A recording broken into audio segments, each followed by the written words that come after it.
Let's talk about Bitcoin. Bitcoin has reached an all-time high of $119,000 on Sunday, July 13th, 2025. Currently, um, it is one of the most popular cryptocurrencies and one of the first, actually, the first cryptocurrency ever created by Satoshi Nakamoto in 2008. I believe it began trading in 2009 and 2010. It is a peer-to-peer cryptocurrency, which is secured by the network, the ledger.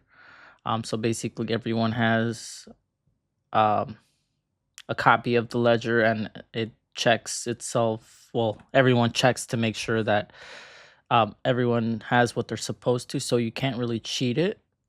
I currently own 1.137 of a Bitcoin, and my average cost is $44,000.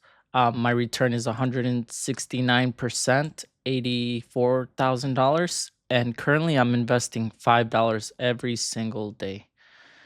Um, every once in a while, I do buy $100 when I see it drop. So, like, it dropped here to 108. I think it went from 108 to like 113, and then it dropped back down. Same thing here. So I've just been buying slowly. I wish I had bought more like everyone else. I've known about it since 2012, 13, but the government has always said that it was like for hackers, people who are doing bad things, money laundering, and other illegal activities. So I kind of stayed away from it. They kind of scared you away uh, into buying more. I think I downloaded Coinbase maybe in 2013, but I didn't buy anything. So I've just been cost averaging since then. I don't know if this allows you to go even farther. So I guess I bought in 2022 and then just been buying and buying and buying. I did have more coins, but well, actually not even more coins, but half a coin in Voyager. I'm not sure if anyone had Voyager where they paid like 8% interest on the Bitcoin and they went bankrupt. So I lost that half a coin, which kind of sucks. That's why when they say keep your coins off exchanges, that's what they mean. Because if like Robinhood goes out of business or goes bankrupt, I can lose all of my Bitcoin. So I do have a hardware wallet, but I don't keep much in it. I don't really trust myself with the seed phrases. Eventually, I think banks will start selling Bitcoin to customers and custody of your coins. So I might eventually transfer some to a bank once they start doing that, but I'm pretty secure. I think Robinhood's probably one of the safest place to keep your coins. So why Bitcoin? I think Bitcoin is a safe bet against inflation, especially when the government keeps printing dollars and keeps spending it on things that not unnecessary things, but they are really bad at like just giving money out, you know what I mean? Like just spending it on things that aren't a priority. I think our priority should be our healthcare. Um our healthcare and our our children, our veterans, so we need to take care of our our debt. We need but healthcare is probably the number one thing. Um so is Bitcoin worth it? To me, I I believe it's worth it. It's a small gamble. Um, when it first started, it was trading on something called the Silk Road. If you guys are familiar with the Silk Road, so the Silk Road is like an Amazon marketplace in the dark web. If you're familiar with the dark web, you could buy basically anything and have it shipped to your house.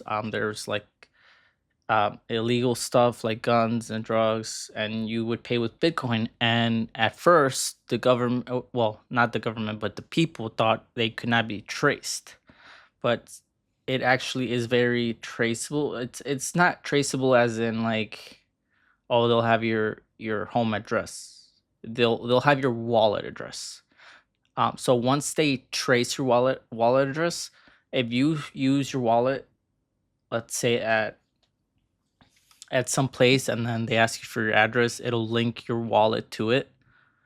So then that's how they can get you. So it's not really untraceable. It's untraceable if you use it and you don't give out any of your information to anyone. Like, say I have a wallet, I transfer you some Bitcoin. The government will never know who sent you um that Bitcoin, but if they ask that person, oh, who sent you that coin, then they can trace you that way. Um, so it's a really good way to like send money, especially across countries, and it's really fast and cheap. I can send someone in Korea or Brazil, Europe coins instead of having to go to a bank, then having to pay fees, and then they paying. For example, right now, if I want to send a dollar to, let's say, Mexico, uh, I'll give the bank a dollar and they'll give me like 17 pesos, but it's supposed to be like 18 pesos with 50 cents or whatever. But there's a spread, so they keep the spread and they charge you a fee, which is not very good for the customer. So with Bitcoin, you are basically sending it at the price of the current Bitcoin price, and there's very little fee. Maybe you'll pay like pennies on the dollar. So a lot of people keep asking, how high can Bitcoin go? Well, we don't know. It As long as the government keeps spending money and people keep adopting Bitcoin, I think we will go to maybe $1 million in 5 to 10 years. Like I said, I'm not a financial advisor, so I don't do not invest in things that I talk about. This is for entertainment purposes only. But I'm holding my coins to 1 million, and then maybe once it hits 1 million, I'll sell like point one or point three to like pay off some of my debt. But I plan to have my Bitcoin as a lottery ticket. I don't think 1.1 Bitcoin is a lot, uh, but maybe in the future it could go higher. For now, I'm still bullish, especially with the government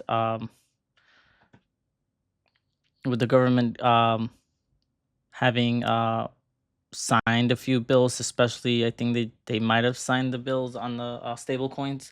So the Bitcoin Act is probably next, and they plan on buying 1 million coins. And if the U.S. government buys 1 million Bitcoins, I mean, yeah, 1 million Bitcoins, we could see Bitcoin a higher price very soon.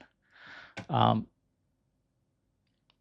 so I think Bitcoin is it's worth the risk. Yeah, I mean, you don't like I don't have $134,000. I mean, sorry, I mean $118,000 to buy another Bitcoin right now, but I'm slowly cost averaging $5 every day, $5 every day. This is basically my savings account.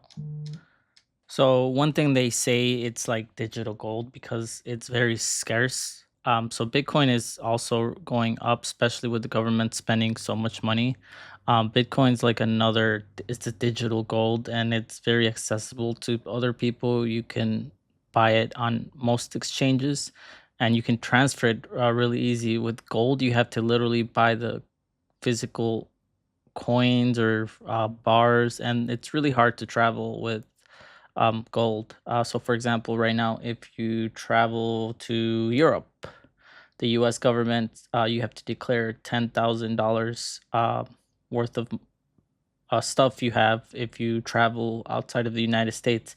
So, let's say you have two bars that are worth $10,000 each. I mean, you have to declare and pay taxes on on 10, I believe 10,000. Anything above 10,000, you have to pay taxes on it.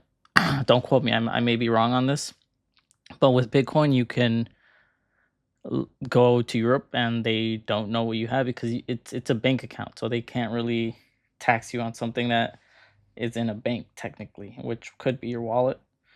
So you can literally transfer your wealth from one country to the other, and I think that's what's very attractive to like rich people. If you own real estate, you literally have to sell everything to move. You're going to be taxed on everything, but with Bitcoin, you can just literally walk out the door and leave and take your wealth with you. Also, one thing that's also causing the Bitcoin to rise is the ETF. So you have like the BlackRock ETF, which is basically holding Bitcoin for you, and everyone is, well, institutions and companies are buying the ETFs. That's increasing the value of Bitcoin as well. So let me know what you guys think about Bitcoin. Are you buying Bitcoin? Do you think it's a scam? Do you think it's a Ponzi scheme? Some people think it's a Ponzi scheme. For me, it's like a lottery ticket. I'll be holding it for a while, and I plan on buying more. Like I said, this is not financial advice. Do not buy anything that I buy. This is just for entertainment purposes only. And thank you guys for watching. I'll try to do another video next Sunday. That is all.